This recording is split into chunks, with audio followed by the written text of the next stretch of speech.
नमस्कार, मैं हूं दिव्या और आपका स्वागत है अलर्ट राजस्थान के इस बुलेटिन में। यदि आपने हमारा चैनल सब्सक्राइब नहीं किया है तो आज ही सब्सक्राइब कर लें और बेल आइकन जरूर क्लिक करें। आइए रुक करते हैं आज की हेडलाइंस की ओर।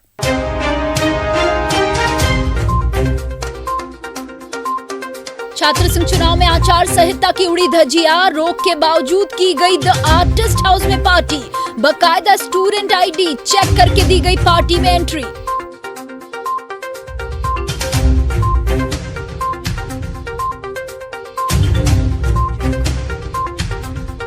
स्कूल में फंसे बच्चों को 24 घंटे बाद रेस्क्यू किया। नागरिक सुरक्षा विभाग की टीम ने स्कूल स्टाफ व स्टूडेंट का किया सुरक्षित रेस्क्यू।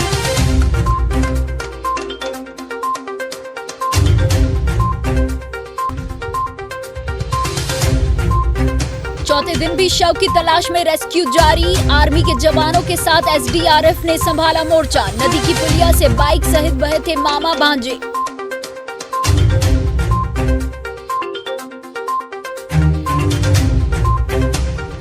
और आरएनटी मेडिकल कॉलेज के छात्रों ने चुनाव की मांग को लेकर किया प्रदर्शन। छात्रों ने उग्र आंदोलन की दी चेतावनी, कहा अगर चुनाव नहीं होते हैं तो वह लगातार धरना प्रदर्शन करेंगे।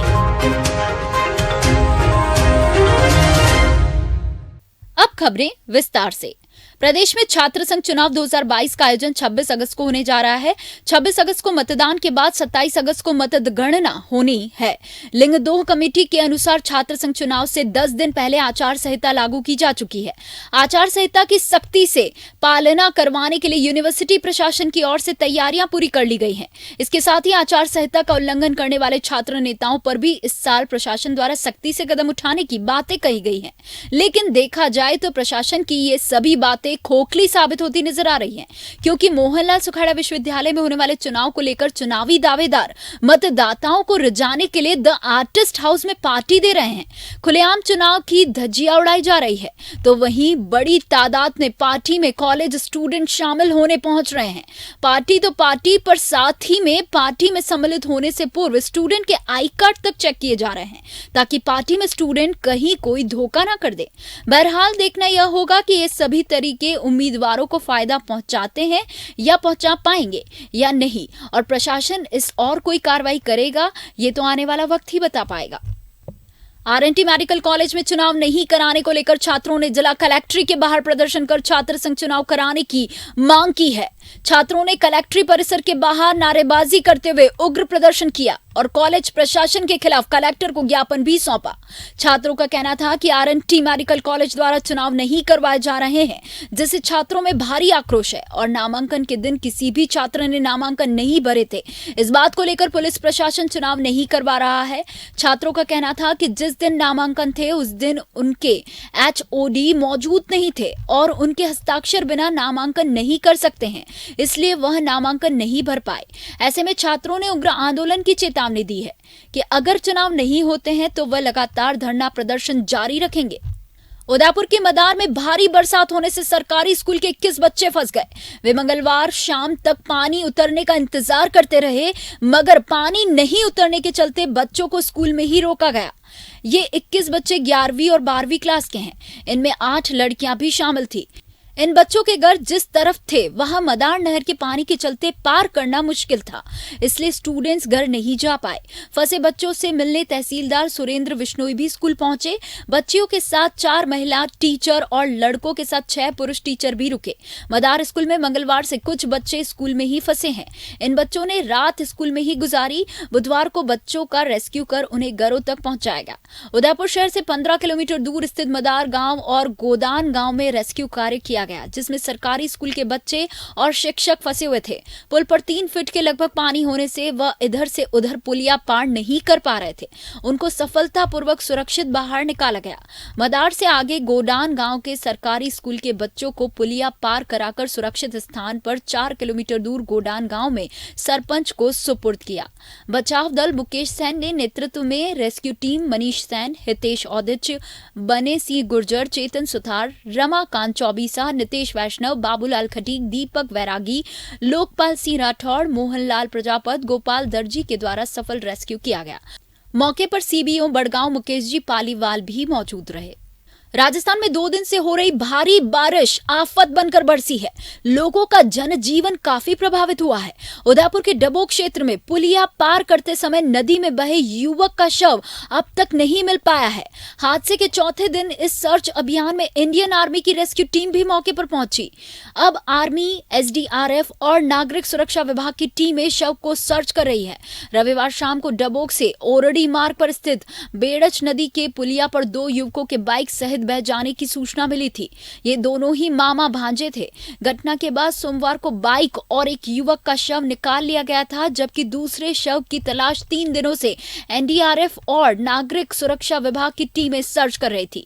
आर्मी की रेस्क्यू टीम ने बुधवार को स्पेशल बोट मंगवाई। इससे पहले एयरपोर्ट अथॉरिटी से परमिशन के बाद तारों के पास भी नदी को चेक किया गया। तालाब मगरी साकरोदा निवासी राम सिंह पिता हरि सिंह के शव की तलाश में चौथे दिन एयरपोर्ट के आसपास टीम सर्च कर रही है। मंगलवार को नदी के तेज बहाव और दिन भर रिमझिम बरसात में भी एसडीआरएफ नागरिक सुरक्षा टीम के जवानों ने सर्च अभियान चलाया था। शव का पता नहीं चल पाया। वहीं मंगलवार रात तक हुई तेज बारिश होने के कारण उदय सागर के सभी गेट खोलने से नदी में अभी भी बहाव तेज है। तेज बहाव के बावजूद भी नदी में आर्मी की टीमों के साथ एसडीआरएफ व नागरिक सुरक्षा विभाग की टीमों का सर्च अभियान जारी है। डबोक थाना अधिकारी योगेंद्र व्यास, पटवारी गणेश सुथार, नांदवेल पटवारी देवाराम, डबोक पटवारी हितेश कुमार सहित गांव के कई ग्रामीण मौके पर मौजूद रहे। दरअसल डबोक से ओरडी मार्ग पर बने पुलिया को पार करते समय तेज बहाव के कारण मामा भाणेज बाइक सहित नदी में गिर गए थे। बता दें कि नदी में दोनों युवकों के गिरने की सूचना पर एसडीआरएफ और नागरिक सुरक्षा विभाग की टीमों ने सोमवार सुबह से लेकर शाम तक सर्च अभियान चलाया। इस दौरान टीम द्वारा नदी में गिरे एक युवक हेमेंद्र सिंह देवड़ा के शव और बाइक को बाहर निकाल लिया गया था। अलर्ट राजस्थान ईश्वर से यही कामना करता है कि आर्मी व एसडीआरएफ की ये कड़ी मेहनत जल्द सफल हो और ईश्वर से यही कामना है कि दिवंगत आत्मा का शव जल्द से जल्द मिल पाए व परिवार को ये दुख सहने की शक्ति प्रदान करे। सड़क दुर्घटना में पिकअप चालक की एमबी अस्पताल में उपचार के दौरान मौत हो गई। दरअसल पिकअप चालक भीम सिंह चौहान पिता डूंगर भाई चौहान अहमदाबाद से माल लेकर भिलवाड़ा जा रहा था। भिलवाड़ा से पहुंचने से पहले टपरिया खेड़ी गांव में तेज बारिश होने के चलते बीच सड़क में पिकअप गाड़ी पालतू पशु से जा टकराई। हादसे में पिकअप गाड़ी मौके पर पलट गई और चालक गंभीर रूप से घायल हो गया। सूचना मिलते ही पुलिस मौके पर पहुंची और घायल को नजदीकी सामुदायिक स्वास्थ्य केंद्र लेकर गए, जहां प्राथमिक उपचार कर गंभीर घायल चालक को उदयपुर के एमबी अस्पताल रेफर कर दिया गया, जहां उपचार के दौरान पिकअप चालक ने दम तोड़ दिया। मृतक के परिजनों की ओर से लिखित रिपोर्ट देने पर पुलिस ने मामला दर्ज कर दिया है और शव का पोस्टमार्टम कर शव परिजनों को सुपुर्द कर दिया। उदयपुर की धान मंडी थाना पुलिस ने आज ठगी के मामले का खुलासा करते हुए 2 आरोपियों को गिरफ्तार कर लिया है। इन दोनों आरोपियों ने ठगी की वारदात को अलग ही अंदाज में अंजाम दिया था। दरअसल धान मंडी थाना क्षेत्र के व्यापारियों के साथ शातिर ठगों ने फर्जी व्यापारी बनकर ठगी की थी। इन व्यापारियों से संपर्क करते हुए ठगों ने लाखों रुपए का माल खरीदने की बात कही और चेक देकर माल भी उठा लिया। इस बीच जब चेक बैंक में लगाए गए तो वे बाउंस हो गए। व्यापारियों को जब की भनक लगी तो उससे पहले ही ठग सारा माल लेकर उदयपुर से फरार हो गए थे। करीब 15 से 20 लाख रुपए के माल की ठगी की गई थी। ऐसे में जब मामला पुलिस के सामने आया तो इसे गंभीरता से लेते हुए अनुसंधान शुरू कर दिया गया था।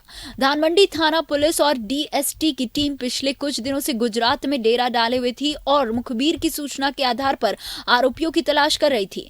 अहमदाबाद से पुलिस ने 2 आरोपियों को गिरफ्तार किया है और ठगों से ठगी का करीब 90% माल जब्त भी कर लिया है।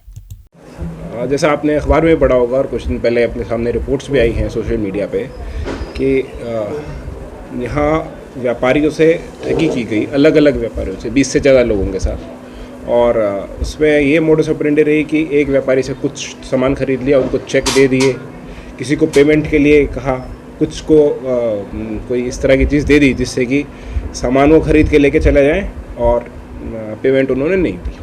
इस तरह से कुल 20 से ज़्यादा लोगों के साथ ट्रांजैक्शन करके ठगी की वारदात सामने आई थी और मेरे पास भी लोग पेश हुए थे, थानों पे भी पेश हुए थे।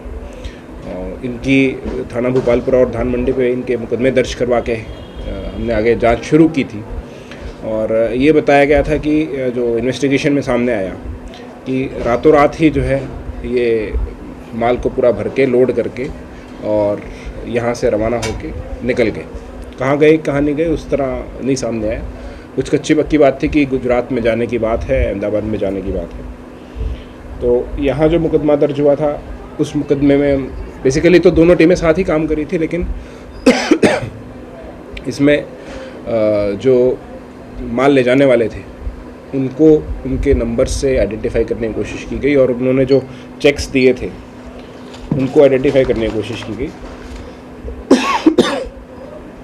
किसी से चेयर्स ले जाना, किसी से एसी ले जाना, किसी से और फर्नीचर ले जाना, इस तरह से मल्टीफेरस एक्टिविटी करके वो लोग यहाँ से रातों रात फरार हो गए थे। इस पर बहुत सारे लोगों के साथ चीटिंग हुई थी, मार्केट में विश्वास के साथ चीटिंग हुई थी, क्योंकि विश्वास पे कई बार पैसा दिया जाता है और इस तरह का माल और जो सामान है वो आपस में ट्रेड किया जाता है। तो उस विश्वास के साथ धोखा था, तो ये एक चैलेंजिंग बात थी और हमारी डीएसटी टीम इसमें रेगुलर लगी हुई थी।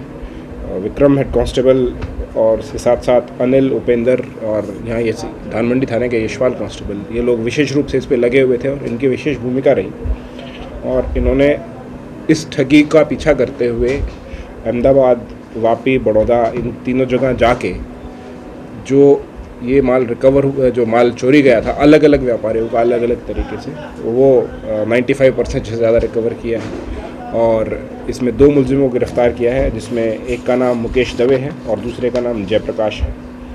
जो इनकी मोडस ऑपरेंडी रही है वो ये कि एक थोड़े से टाइम में व्यापारियों से जल्दी से संबंध बना के उनसे माल इकट्ठा कर ले जाए, पोस्ट डेटेड चेक दे दिए जाएँ या इस तरह की चीज़ कोई और पेमेंट इंस्ट्रूमेंट उनको दे दिया जाए, जिससे कि पेमेंट उन्हें उस समय ना करना पड़े और विश्वास में उनको कर लिया जाए। ये भी इनका रिकॉर्ड देख के और इनसे प्रीवियस बात करके इनका रिमांड लेके इस बारे में पूछताछ की जाएगी कि पहले भी और इस तरह की वारदातें अगर की हो, क्योंकि ये इस तरह की वारदातें हमारे सामने आती रहती हैं। और इनके बारे में जो इनका होम थाना है वहाँ से भी पता किया जाएगा, ये अहमदाबाद के रहने वाले हैं, वहाँ से भी इनके बारे में पता किया जाएगा। और एक और पार्ट था आपके क्वेश्चन का कि आप पूरा प्रश्न नहीं सुन पाया। मेरा एक क्वेश्चन था कि पहले वारदात कितनी कर चुके, 2 लोग अभी तक पकड़ा, कितना बड़ा गिरोह है? जी, और भी इनके जो इन्वॉल्वमेंट है जिसके बारे में इनसे भी बात करनी है। इनिशियली हम लोग अभी लेके आए, आपके सामने ही माल अभी है, तो और डिटेल इन्वेस्टिगेशन इनका पीसी रिमांड लेके प्राप्त की जाएगी। 26 अगस्त को वोटिंग के दिन आने वाले वोटर्स को अपनी गाड़ियों को वोटिंग सेंटर से लगभग 100 मीटर की दूरी पर ही पार्क करना होगा, नहीं तो उनकी गाड़ियां पुलिस द्वारा जब्त कर ली जाएंगी। इस बात की घोषणा अतिरिक्त पुलिस अधीक्षक शहर चंद्रशील ठाकुर ने पुलिस लाइन उदयपुर के कॉन्फ्रेंस हॉल में आयोजित बैठक में कही। ठाकुर ने बताया कि आज की बैठक में मुख्य रूप से चुनावों के इंतजाम को लेकर चर्चा की गई है। वाहनों की एंट्री सभी वोटिंग सेंटर्स पर निषेध रहेगी और करीब 100 मीटर की दूरी पर सभी वाहनों की पार्किंग की जाएगी। पार्किंग स्थलों का चयन अभी किया जा रहा है। छात्रों को और उनके नेताओं को सूचित किया गया है ताकि वोटिंग वाले दिन वो असुविधा में ना पड़े और अपने वाहनों को कॉलेज और यूनिवर्सिटी तक लेकर नहीं आए और उचित स्थान पर इन्हें खड़ा करें। ठाकुर ने कहा कि छात्रों को यह भी हिदायत दी गई है कि वो वोटिंग वाले दिन कम से कम वाहन लेकर आए या वाहनों को शेयर करके आए ताकि भीड़ ना लगे। इसके अलावा छात्रों को आपस में लड़ने झगड़ने से भी मना किया गया है। किसी तरह के पुराने विवाद हो तो उसकी सूचना पुलिस अधिकारियों को देने के लिए कहा गया है। अभी अधिकारियों के मोबाइल नंबर भी साझा किए गए हैं। किसी तरह से फेक वोटिंग नहीं हो, इस बात को भी सख्ती से देखा जाएगा और साथ ही में बिना आईडी कार्ड के प्रवेश नहीं दिया जाएगा। साथ ही यूनिवर्सिटी प्रशासन से भी बात की गई है कि जल्द से जल्द छात्रों को आईडी कार्ड्स इशू कर दिए जाएं। 26 अगस्त को जो छात्र संघ चुनाव हो रहे हैं उनको दृष्टिगत रखते हुए आज सभी छात्र नेताओं की और जो इस इंतजाम में पुलिस प्रशासन लगा हुआ है उनकी बैठक यहाँ सभागार में रखी गई थी। बैठक के दौरान हमने जो मुख्य रूप से चर्चा की है वो चुनावों के दौरान इंतजाम को लेकर चर्चा है। जो वाहनों की एंट्री है किसी भी जो पोलिंग जहाँ होगी कॉलेज और यूनिवर्सिटी में वहाँ पर अलाउड नहीं है, वाहनों की एंट्री बिल्कुल निषिद्ध रहेगी। करीब 100 मीटर दूर सारे वाहनों की पार्किंग की जाएगी। पार्किंग स्थलों का हम चयन कर रहे हैं कि किस कॉलेज की पार्किंग कहाँ पर की जाएगी। छात्रों को और उनके नेताओं को ये सूचित किया गया है, हम विभिन्न माध्यमों से सूचित कर रहे हैं ताकि वो असुविधा में नहीं पड़े और अपने जो वाहन है कॉलेज और यूनिवर्सिटी तक लेकर नहीं आए और यथोचित स्थान पर उनको खड़ा करें। हमने इनको ये भी कहा है कि उस दिन कम से कम वाहन लाएं और साथ में पूल करके वाहन शेयर करके आएँ। तो एक वाहनों के इशू के अलावा ये आपस में लड़े झगड़े नहीं, अगर किसी तरह की इनके विवाद है तो इसकी सूचना संबंधित पुलिस अधिकारियों को दें, क्योंकि वो उपस्थित थे यहाँ पर आज। उनके नंबर से भी इनको परिचित कराया गया है। किसी प्रकार की फेक वोटिंग नहीं हो, फर्जी वोटिंग नहीं हो, इसके भी इंतजाम सख्त किए गए हैं और बिना आई कार्ड के प्रवेश नहीं दिया जाएगा। हम प्रशासन से भी बात कर रहे हैं, कॉलेज प्रशासन से, यूनिवर्सिटी प्रशासन से, कि तुरंत ही जो बाकी बच्चे हैं उनके आई कार्ड इशू कर दिए जाएं जिन्होंने नया एडमिशन लिया है। इस बारे में भी चर्चा हुई है। आउटसाइडर्स को बिल्कुल प्रवेश नहीं दिया जाएगा चुनाव के दौरान, इस संबंध में चर्चा हुई है। वो बिल्कुल ही बाहर रहेंगे, बिना आई कार्ड के प्रवेश नहीं दिया जाएगा। और जो चुनाव के रिलेटेड सारे इंतजाम होंगे उस संबंध में चर्चा हुई है। छात्रों ने पूरे शांतिपूर्वक और पूरे डिसिप्लिन से चुनाव करने का जो वादा किया है उस संबंध में हमारी पूरी ये अपेक्षा है कि वो पूर्ण करेंगे। उदयपुर जिले के गोगुंदा थाना क्षेत्र के सोलरिया पुल को पार करते मंगलवार देर शाम बाइक सवार युवक पानी के तेज बहाव में बह गया था, जिसकी बाइक करीब 1 किलोमीटर दूर नदी किनारे मिल गई, लेकिन वह पानी के तेज बहाव में बहकर चला गया, जिसका शव बुधवार को सोलरिया में करीब 20 किलोमीटर दूर वाकल नदी के केलथरा गांव के समीप झाड़ियों में मिला। नदी किनारे शव दिखने से एक बार तो ग्रामीणों में हड़कंप मच गया और ओगड़ा थाना पुलिस को सूचना दी गई, जिस पर थानाधिकारी श्रवण कुमार जोशी में जाप्ता मौके पर पहुंचे और ग्रामीणों की मदद से शव को नदी से बाहर निकलवाया। वहीं ओगड़ा पुलिस को यह जानकारी दी गई कि कल देर शाम गोगुंदा थाना क्षेत्र से एक युवक पानी के तेज बहाव में बह गया, जिसके चलते थानाधिकारी ने गोगुंदा पुलिस को मामले से अवगत करवाया, जिस पर थाने के हेड कांस्टेबल वर्दी सिंह जाप्ता मौके पर पहुंचे और शव को कब्जे में लेकर गोगुंदा हॉस्पिटल मोर्चरी में रखकर परिजनों की तलाश शुरू कर दी, जिस पर पुलिस ने बाइक के नंबरों के आधार पर युवक की शिनाख्त जाड़ोल थाना क्षेत्र के मुंडावली निवासी थावरचंद पिता नाथूलाल गमेती के रूप में हुई। पोस्टमार्टम करवाने आए परिजनों ने बताया कि थावरचंद सोलरिया के समीप एक बावजी के दर्शन के लिए आया हुआ था और वापस घर जाते समय यह हादसा पेश हो गया। वहीं पुलिस ने शव का पोस्टमार्टम करवाकर शव परिजनों को सुपुर्द कर दिया है और मामला दर्ज कर जांच शुरू कर दी है। ज़्यादा आने से थावरचंद पिता नाथू जो मुंडावली का रहने वाला है, वो कल उसके कोई भोपा बड़ा कर देवरा के वहाँ गया था, वापस गांव जा रहा था। पानी का बहाव ज़्यादा आने से मोरोल के पास पुलिया के वहाँ से मोटरसाइकिल समेत गाड़ी अंदर चली गई, जो आज सुबह कंथेरिया गांव पास में वहाँ लोगों द्वारा लाश देखी गई, जिस पर मैं स्वयं गया, इसको निकाल करके लाया, जो सियासी मौसम में रखी, पीएम कराकर वारिसान आगे है, वारिसान को सुपुर्द की जाएगी। राजस्थान में 2 दिनों से हो रही भारी बारिश आफत बनकर बरसी है। कोटा, बारा, झालावाड़, धौलपुर के हालात सबसे ज्यादा खराब हैं। इन झीलों में कई लोगों को घर छोड़कर जाना पड़ रहा है तो हजारों बाढ़ में फंसे हुए हैं। रेस्क्यू टीमें व इंडियन आर्मी लगातार लोगों को बचाने में जुटी हुई है। राजस्थान में इस साल मानसून कई रिकॉर्ड तोड़ता नजर आ रहा है। सालों से सूखी पड़ी या कम बहाव वाली नदियां भी इस बार उफान पर है। धौलपुर में जहां चंबल पुराने रिकॉर्ड तोड़ने के लिए उफान मार रही है, वहीं उदयपुर में 16 साल बाद आयड नदी पूरे वेग से बह रही है। शहर को 2 हिस्सों में बांटने वाली इस नदी के कारण ही संभवतः यह शहर पूर्व का वेनिस कहलाता है। झीलों की नगरी में इस साल सामान्य से 55% से ज्यादा बारिश होने के कारण सभी लेक भी ओवरफ्लो है। आयड नदी व दूसरी स्थानीय नदियों में तेज बहाव के कारण 50 से ज्यादा गांवों से शहर का संपर्क टूट गया है। उदयपुर के ही चीतलवास से निकलने वाली आयड बरसाती नदी मानी जाती है। शहर से निकलते हुए यह नदी उदय सागर में मिलकर खत्म होती है। इससे पहले आयड वर्ष 2006 में उफान पर थी। दरअसल उदयपुर शहर में सोमवार रात से चला बारिश का दौर मंगलवार शाम तक जारी रहा। शहर के पिछोला, फतेहसागर, चिकलवास झीलों में पहली बार आयड पुल के 9 कोठों से पानी बहने लगा। वहीं शहर की 6 से ज्यादा कॉलोनियों में पानी भर गया। आलू फैक्ट्री क्षेत्र की करजाली हाउस कॉलोनी में 3 फीट तक पानी भरा देख पास ही में शहीद भगत सिंह बस्ती के लोग घरों से बाहर आ गए। यहाँ साल 2006 में से भी विकट हालात थे, जब पानी चंद फीट की ऊंचाई पर ट्रांसफार्मर तक जा रहा था। वहीं देर रात कानपुर मादड़ी में भी जल भराव के हालात बन गए। रेस्क्यू टीमों ने लोगों को सुरक्षित बाहर निकाला। कलेक्टर ताराचंद मीणा भी मौके पर पहुंचे। उधर कैचमेंट में बारिश का अंदाजा इसी से लगाया जा सकता है कि सुबह 8 बजे सिसारमा नदी में 12 फीट पानी का जल स्तर रहा। सिसारमा गांव के पास खेतों में पानी भर गया। अलसीगढ़ में करीब 1.5 घंटे में ही 75 mm पानी बरसा। नांदेश्वर चैनल में 9 फीट तक पानी बहा। सिसारमा का उफान देखकर स्वरूप सागर के 3 गेट खोलने पड़े। यहां से 67.26 क्यूसेक पानी गुमानियावाला नाले से होते हुए निकाला गया।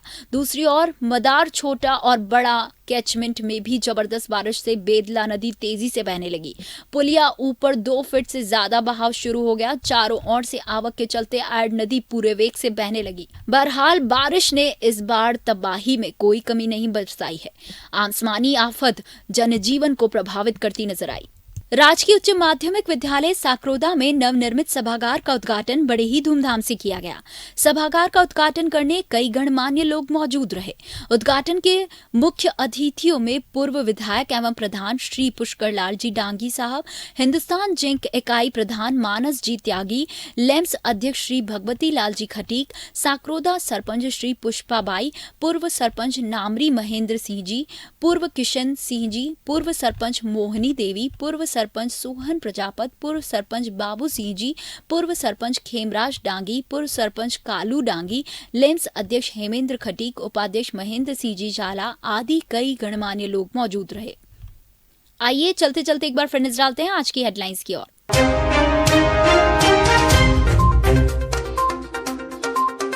छात्र संघ चुनाव में आचार संहिता की उड़ी धज्जियां। रोक के बावजूद की गई द आर्टिस्ट हाउस में पार्टी। बकायदा स्टूडेंट आईडी चेक करके दी गई पार्टी में एंट्री।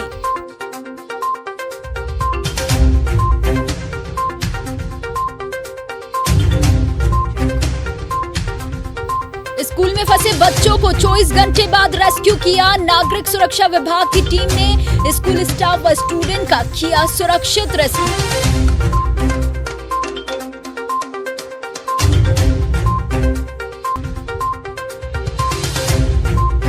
चौथे दिन भी शव की तलाश में रेस्क्यू जारी। आर्मी के जवानों के साथ एसडीआरएफ ने संभाला मोर्चा। नदी की पुलिया से बाइक सहित बहे थे मामा भांजे।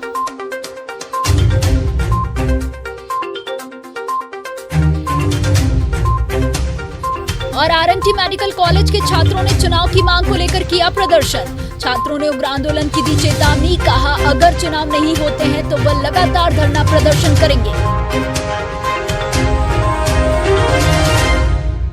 अलर्ट राजस्थान के इस बुलेटिन में फिलहाल इतना ही। दीजिए इजाजत दिव्या को और बने रहिए चैनल अलर्ट राजस्थान न्यूज के साथ। नमस्कार।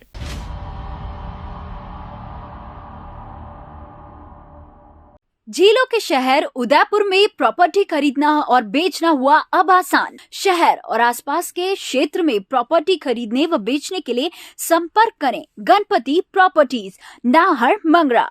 संपर्क सूत्र प्रोप्राइटर दिनेश खींची। Mobile number 9414182470। हमारा दूसरा नंबर है 9829536470।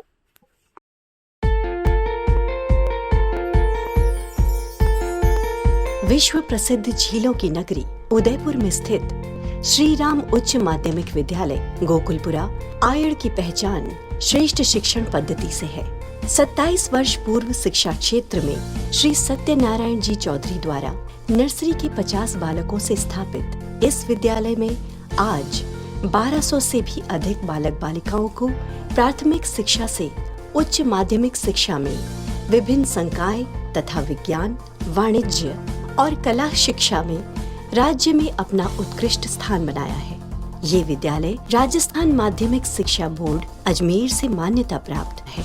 श्री राम उच्च माध्यमिक विद्यालय उन बच्चों की सेवा कर रहा है जो गरीब एवं मध्य वर्ग से हैं। कम विद्यालय शुल्क में अधिकतम सुविधा देने वाला एकमात्र विद्यालय है जहां सुसंस्कारित योग्य शिक्षक, श्रेष्ठ कक्षा कक्ष एवं आधुनिकतम सुविधाओं से युक्त 4 मंजिल में स्थित भवन इस विद्यालय की विशेष पहचान है। विद्यालय में बालकों को गुरु शिष्य परंपरा, बालकों के सर्वांगीण विकास के अंतर्गत शारीरिक विकास की ओर विशेष ध्यान दिया जाता है। इस विद्यालय में आधुनिकतम कंप्यूटर लैब, उपकरणों से परिपूर्ण प्रयोगशाला एवं पुस्तकालय स्थित है।